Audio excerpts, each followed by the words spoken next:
నారాయణం నమస్కృత్య నరం చైవ నరోత్తమం దేవీం సరస్వతీం వ్యాసం తతో జయముదీరయేత్. సచ్చిదానందరూపాయ విశ్వోత్పత్యాదిహేతవే తాపత్రయ వినాశాయ శ్రీకృష్ణాయ వయం నమః. మనం నిన్న గరుత్మంతుడు పాతాళలోకము, తర్వాత స్వర్గలోకము అవన్నీ అయిపోయాక భూలోకము చూసి ఇంకా అక్కడ ఉండలేక 5 సంవత్సరాలు ఉంటానన్న ఆయన 1 సంవత్సరంలోనే తిరిగి వైకుంఠానికి వెళ్ళిపోయారు. ఇంత బాధలు అవి చూసున్నారేమో వైకుంఠంలో అడుగు పెట్టేసరికి ఆయనకి మహదానందం కలిగిందనమాట. ఇంకా అక్కడ ఏమవుతుందంటే లక్ష్మీ అమ్మవారంట విష్ణుమూర్తిని ఉయ్యాల్లో వేసి ఊపుతూ ఉన్నారంట. లక్ష్మీదేవి వెనక నుంచి ఆ పురుషోత్తముడు ఉయ్యాల్లో ఉండగా జో అచ్యుతానంద జో జో ముకుంద లాలి పరమానంద రామ గోవింద జో జో అంటూ ఊపుతూ ఉంటే పరమ మనోహరంగా దర్శనమిచ్చారంట స్వామి. అసలు ఎంత రమణీయమైన దృశ్యము, చూసేవారికి ఎంత అదృష్టము. అలా స్వామివారిని చూడగానే గరుత్మంతుడు పొలకించిపోయి సాష్టాంగదండ ప్రణామం చేశాడంట. ఎర్రని అందమైన కన్నులతో ఉన్నారంట స్వామి. ఆ ఎర్రని కళ్ళును చూసి గరుత్మంతుడు మురిసిపోయాడంట. భక్తితో ఇలా ప్రార్థించాడంట. నారాయణాయ నడినాయతలోచనాయ తామర పువ్వుల వంటి విశాలమైన కన్నులు కలిగిన నారాయణునికి నమస్కారం. సాధారణంగా స్వామి పుండరీకనయుడు అంటే తెల్ల తామర పూలుగా ఉంటాయి ఆయన కళ్ళు. ఈ పూట ఏంటో ఎర్రని తామర పూల వంటి కళ్ళతో దర్శనమిస్తున్నారు. తెల్లగుడ్డు కూడా ఎర్రగా అందంగా ఉందట. సాధారణంగా ఎర్రబడిన కళ్ళు ఉంటే మనం చూడలేము, కానీ విష్ణు కళ్ళు ఒక్కొక్కప్పుడు ఎర్ర తామర పువ్వుల్లా ఉంటాయి. అటువంటి నీకు నమస్కారము స్వామి. నీ నాభిలో నుండి లేచిన తెల్ల తామర పువ్వులో 4 ముఖాలు కలిగి ఆడుకుంటున్న బ్రహ్మదేవుడు కనబడుతున్నాడు. బ్రహ్మ చంటి బిడ్డలాగా నీ బొడ్డులో ఉన్న తామర పువ్వులో కూర్చున్నాడు. అటువంటి నీకు నమస్కారము. నీవు ప్రసన్న సముద్రుడివి. ప్రకృతి, పురుషుడు, మహత్తు, అహంకారము అన్నీ నీవే. సర్వసత్వ ప్రధానుడివి. నీ శరీరం చూస్తే నా శరీరం గగురుపాటుకు గురవుతోంది. రోమాంచితుడిని అయిపోతున్నాను.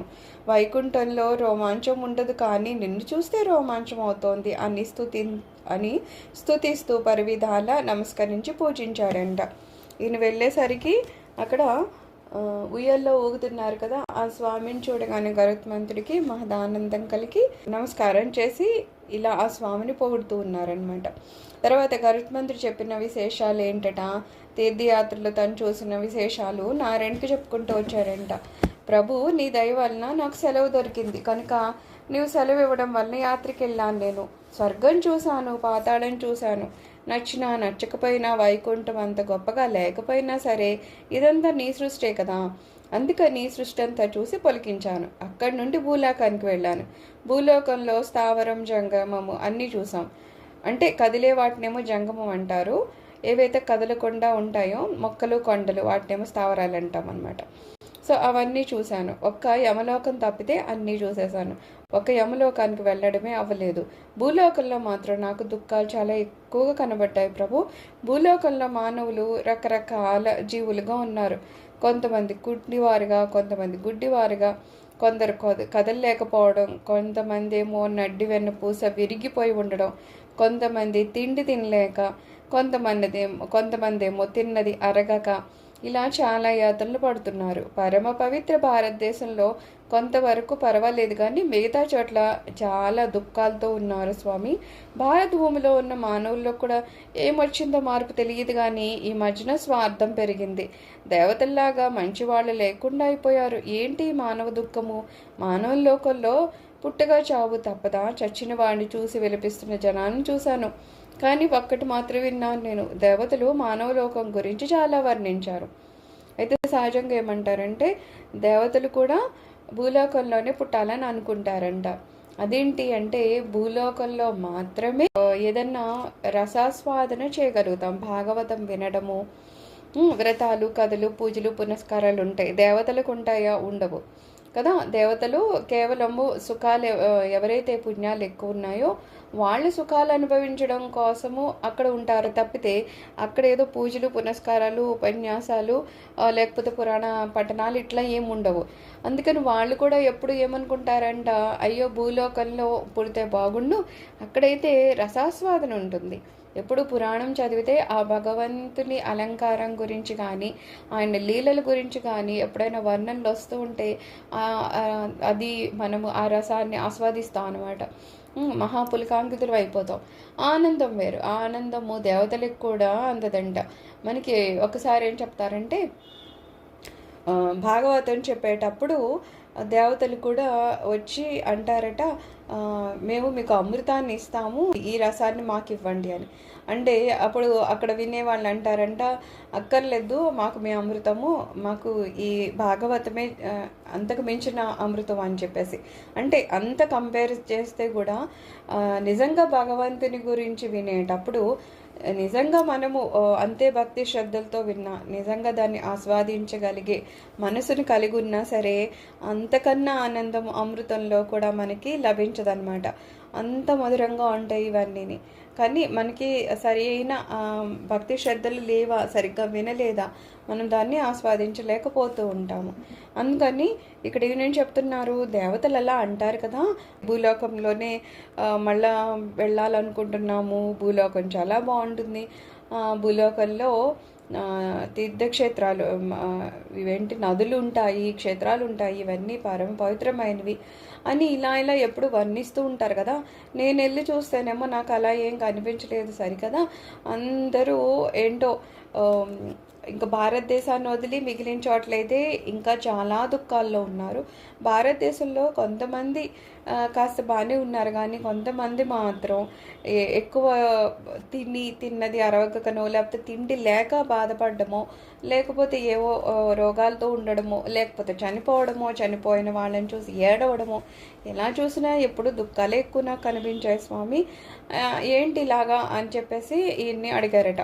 ముక్తి పొందితేనే కదా, ముక్తి పొందినప్పుడే ఆ స్వామివారి దగ్గరికి సామీప్యంగాను సాలోక్యంగాను మొత్తానికి స్వామిలోని ఐక్యమైపోవడమో జరుగుతుంది.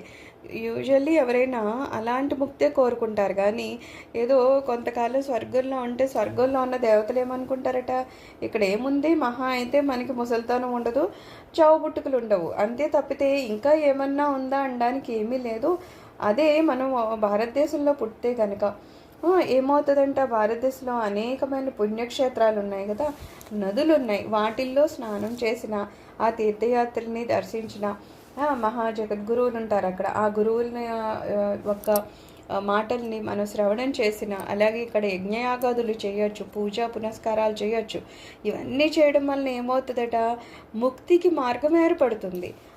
ఆ రకంగా చేసి సాధన ఎప్పుడైతే పండుతుందో వాళ్ళు మోక్షానికి వెళ్ళిపోతారు డైరెక్ట్గా. కానీ దేవతలకి అలా చేయడానికి ఏమీ లేదు, అక్కడ కేవలం వాళ్ళు సుఖాన్ని పొందుతారు తప్పితే మేము ఇక్కడ కూర్చుని ఏదో యజ్ఞయాగాదాలు చేసేసుకుంటాము అంటే అక్కడ ఉండవట. అందుకని ఇలా కన్నా భూమి మీద పుడితేనే బాగుండు, అది కూడా భారతదేశంలో పుడితే బాగుండని వీళ్ళు అంటూ ఉంటారు కదా స్వామి, అది విన్నాను నేను, కానీ అక్కడ అలా ఏం కనిపించలేదు అని అన్నాడంటే. అన్నీ తిరిగారట కానీ యమలోకానికి వెళ్ళలేదంట. యమలోకానికి వెళ్లకుండా భూలోకంలో తిరుగుతున్నప్పుడు ఆయన ఒక చోట ఒక మనిషి చనిపోగానే అక్కడ ఏం జరిగిందని చెప్తున్నారు. ఒక మనిషి చనిపోతున్నాడు అనగానే అందరూ అక్కడ చేరారట. చేరి ఆయన ఎప్పుడైతే చనిపోగానే ఏం చేశారట, అతన్ని మంచం మీద నుంచి భూమి మీదకి పడుకోబెట్టారంట.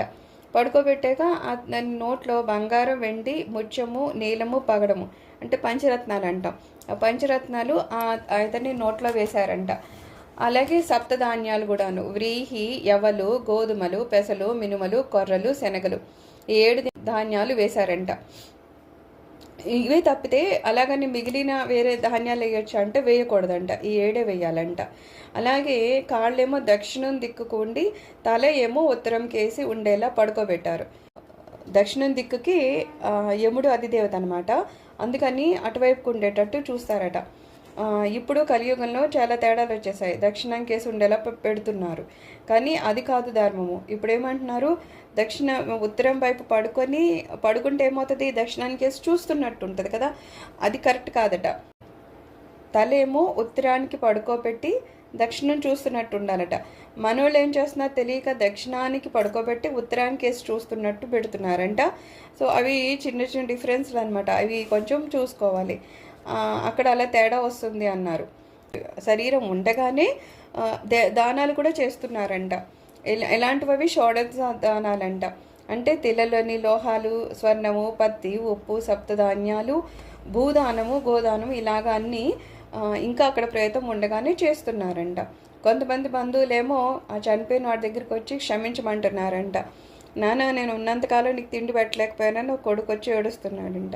అలాగే వాళ్ళ భార్య వచ్చి అయ్యో మీరు అన్నది నేను చేయలేకపోయానని ఏడుస్తుందంట. అలా బంధువులు ఏవేవో అయ్యో నేను అలా చేశాను ఇలా చేశాను నీకు ఇలా చేయలేకపోయాను నన్ను క్షమించు అన్నట్టుగా అందరూ క్షమాపణలు అడుగుతున్నారంట. అప్పుడు ఈయన అంటున్నారు బతుకుండిగా ఏం చేయలేదు కానీ చచ్చిపోయాక మాత్రం అందరూ వచ్చి క్షమాపణలు అడుగుతున్నారు, ఎందుకు ఇలా చేస్తున్నారు అని చెప్పి ఈయన నారాయణ అడుగుతున్నారు. మళ్ళీ అసలు ఈ మనిషి ఎందుకు చచ్చిపోయాడు, చచ్చాక ఎక్కడికి వెళ్తున్నాడు, వీడి కర్మ ఏంటి, ఇవన్నీ నాకు తెలుసుకోవాలని అనిపిస్తోంది.